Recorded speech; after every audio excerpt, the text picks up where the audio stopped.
అప్పుడే వచ్చిన 5 నెలల్లోనే 6 నెలల్లోనే కాంగ్రెస్ ప్రభుత్వం పైన రావాల్సిన దానికంటే ఎక్కువ వ్యతిరేకత వచ్చింది. దానికి కారణము బడ్జెటరీ కన్స్టెంట్స్. వేరే విషయాలు కావు. 6 హామీలు 100% చివరి బెనిఫిషియరీ వరకు ఎలక్షన్ నోటిఫికేషన్ కంటే ముందు వెళ్ళి ఉంటే ఈ చర్చ వచ్చేది కాదు. అన్ఫార్చునేట్గా ఏం జరిగింది, పరిపాలనలోకి పగ్గాలు తీసుకున్న కంటే ముందు రకరకాల హామీలు చూపించినాం, ఇది చేయగలుగుతాం అది చేయగలుగుతాం అని. ఎప్పుడైతే మీరు అధికారంలో కూర్చున్నారో సీట్లో వాడు ఆఫీస్ తీసుకుని లిస్ట్ పెట్టండి, ఈ అప్పులు ఏంది కథ ఏంది వ్యవహారం ఏంది. అదేముంది 5 లక్షల కోట్ల అప్పు అని అందరం అనుకుంటే 6,71,000 కోట్లు ఈవెన్ సివిల్ సప్లైస్ డిపార్ట్మెంట్ కూడా అప్పే ఉండే. అందులో అసలు అప్పు అవసరం లేని డిపార్ట్మెంట్ అది. ఎలక్ట్రిసిటీ డిపార్ట్మెంట్కి అప్పులు ఉండే, అన్ని 80,000 కోట్ల అప్పు ఉండే. ఈ అప్పులన్నీ మనం ఉక్కిరి బిక్కిరి చేసినాయి సర్కార్ని. సో రికవర్ కావాలి కదా, ఇల్లు సర్దుకోవాలి, దులుపుకోవాలి, కడుక్కోవాలి. 100 రోజులు పరిపాలన టైం సరిపోదు దానికి. సో మీకు ఓన్లీ 100 days లోపల ఈ పార్లమెంట్ వచ్చే వరకు తీవ్రమైన చర్చ వచ్చింది.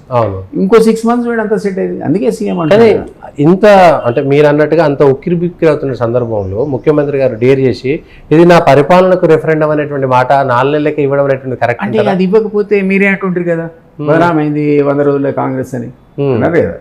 సో ఆయన డెఫినెట్గా ఒక స్టెప్ ముందుకు పోయి ప్రజలను కన్విన్స్ చేయడానికి నా పరిపాలన మీద రెఫరెండం అనే మాట వాడాల్సి వచ్చింది. లేకపోతే మీకు ఓటు అది కూడా వేయడు. ఇప్పుడు నా అంచనాలు ఇప్పుడు 9 and 7 వస్తాయి అంటున్నాను నేను. మా వాళ్ళు ఒప్పుకోరు, డబుల్ డిజిట్ అంటారు, పర్యటన అంటారు, కానీ నేను యాక్సెప్ట్ చేయను. అంటే నాకున్న అంచనా ఎక్కువ రావచ్చు తక్కువ రావచ్చు, నేను సెఫాలజిస్ట్ కాదు. కానీ బట్ మీరు అన్నట్టు వార్ రూమ్ ఇన్ఛార్జ్ ఉన్నారు కాబట్టి రకరకాల రిపోర్ట్స్ కూడా తీసుకున్నారు కాబట్టి నా అంచనాలు 9 అనేది క్లియర్ సీట్స్, 4 హోరాహోరీ ఉంది మాకు. ఓకే, కాబట్టి నేనే చెప్తున్నాను మీకు, అది అనకపోతే అది కూడా రాదు.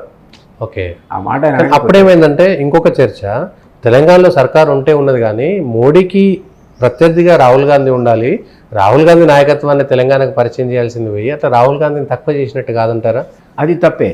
నేనైతే అనుకోవటం రాహుల్ గాంధీని ఇంకా హైప్ చేసి అసలు ఆయనే మా ప్రధానమంత్రి క్యాండిడేట్ ప్రకటించాల్సి ఉంది. అవును, ఈ ఇండియా మోమాటానికి, మమత మోమాటానికి, కేజ్రీవాల్ మోమాటానికి పోయి పాప ఆయన నిజానికి ఒకప్పటి రాహుల్ గాంధీ గారు.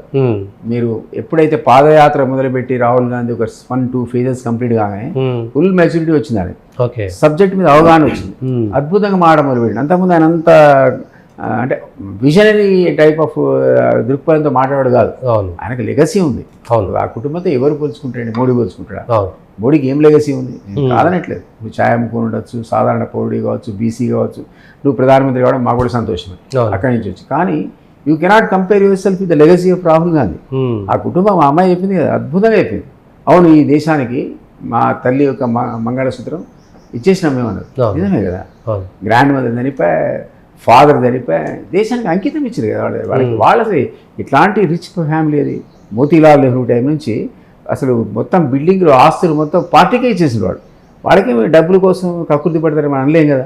అంత లెగసీ నుంచి వచ్చినటువంటి ఫ్యామిలీని మీరు ప్రొజెక్ట్ చేయండి. ఎస్ మా అభ్యర్థి ఈయన అంటే బాగుండేది. అది అడ్వాంటేజ్ మేము కోల్పోయినాం అసలు. అంటే తెలంగాణలో ఉండేటువంటి పాత కాంగ్రెస్ నాయకులు ఏమంటారంటే రాహుల్ గాంధీని ప్రొటెక్ట్ చేసి రాహుల్ గాంధీ నాయకత్వంలో మేము పోతున్నాం అని చెప్పకుండా రేవంత్ రెడ్డి నా పరిపాలన చూడండి, నా పరిపాలన చూడండి అనడం అనేటువంటిది కొంత ఇబ్బందికరం. నేను కామెంట్ చేయలేను, కానీ డెఫినెట్లీ రేవంత్ అనేవాడు లేకపోతే కాంగ్రెస్ అధికారులకు వచ్చేది కాదు.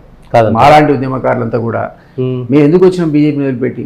ఆ బీజేపీ మేము చేరిందే కేసీఆర్ అనేవాడు తంతరు తొక్కుతారు అనుకున్నాం వాళ్ళు చెప్పిన మాటలకి.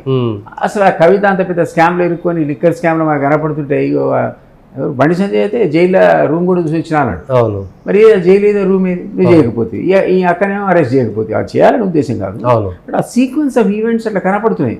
అప్పుడు వాళ్ళు చేసి ఉంటే బీజేపీకి బండి సంజయ్ని మార్చకుండా ఈ మనం వెనక ముందే అరెస్ట్ చేసి ఉంటే 30 సీట్ల దాకా రాకపోనండి. నేను చెప్తాను, అది కాంగ్రెస్ లీడర్గా మాట అనకూడదు. 30 seats కంటే తక్కువ వచ్చేవి కావు. వాళ్ళు బండి సంజయ్ని ఎందుకు మార్చడో దేవుడికి తెలుసు. ఆ అమ్మాయిని వదిలేస్తే మొత్తం కొలాప్స్ అయితే అసలు ఆ 8 రావడం కూడా ఆశ్చర్యం. అయితే 5 వస్తాయి అనుకున్నాను, అంత పరిస్థితి ఉండే. అది వాళ్ళు చేతుల స్వయంకృత అపరాధం అయిపోయింది కదా, బీజేపీ అయిపోయింది కదా. నెక్స్ట్ పార్లమెంట్ వచ్చే వరకు అప్పుడు అరెస్ట్ చేశారు. వాళ్ళు రియలైజ్ అయ్యారు మా తప్పు జరిగిందని. దానికి వాళ్ళకి పొలిటికల్ మైలేజ్ రాలే. ఈసారి కుంభకేరు బీఆర్ఎస్ బీజేపీ కావాలని చేస్తున్న ప్రచారం నెగిటివ్ వచ్చింది. ఇప్పుడు కూడా వాళ్ళకి అడ్వాంటేజ్ రాలేదు. కానీ రామ మందిరం అనే అడ్వాంటేజ్ మాత్రం 2% వచ్చిన మాట వాస్తవం. అది ఓవరాల్గా నార్త్లో 5 to 10% ఉంటే ఇక్కడ 2 to 3% వాళ్ళకి అడ్వాంటేజ్ వచ్చింది. ప్లస్ బీఆర్ఎస్ మనం ఎవరం కూడా ఊహించలే ఇంత కొలాప్స్ అవుతుంది. ఒక్కసారి అది టేక మెడగున్నట్టు గురించి ఈ కూలడంతో వాళ్ళకు ఉన్నటువంటి అసలు ఇప్పుడు అసెంబ్లీ అప్పుడు దాదాపుగా 38.59 ఓట్లు వచ్చినాయన్నాడు కదా కేటీఆర్. అది నిజమే కదా. మాకు వాడుకున్నది 1.8% కదా. ఈ రోజు చెప్పండి, వాళ్ళు 15% పడిపోయిన వాళ్ళు. బిలో 20 వస్తుందా పర్సెంటేజ్? నేను అనుకుంటా 15% పడిపోయిన వాళ్ళు. ఆ 15లో 10% బీజేపీ ట్రాన్స్ఫర్ చేశారు. 5% ఓటింగ్ బీఆర్ఎస్. మనం ఎక్స్పెక్ట్ చేస్తాం అధికారంలో నిలదాకా 10 ఏళ్ళు ఉన్న పార్టీ 5% ఓటు కన్ఫర్మ్ అయిపోతుంది. ఆ ఓటు మొత్తం, ఎందుకంటే వాళ్ళ కేసులు ఉన్నాయి, రేపు వాళ్ళని ఎదుర్కోవాలి, అరెస్టులు తప్పించుకోవాలి, కూతుర్ని బయటికి తేవాలి. కూతుర్ని సేవ్ చేయడానికి, సంతోష్ని అరెస్ట్ చేయడానికి ప్లాన్ వేసిండని ఆ డీసీపీ స్టేట్మెంట్ ఇచ్చారు కదా. సో దేనికైనా సిద్ధపడతారు కేసీఆర్. సో ఈ రోజు ఏంటంటే సరెండర్ అయిపోయినారు.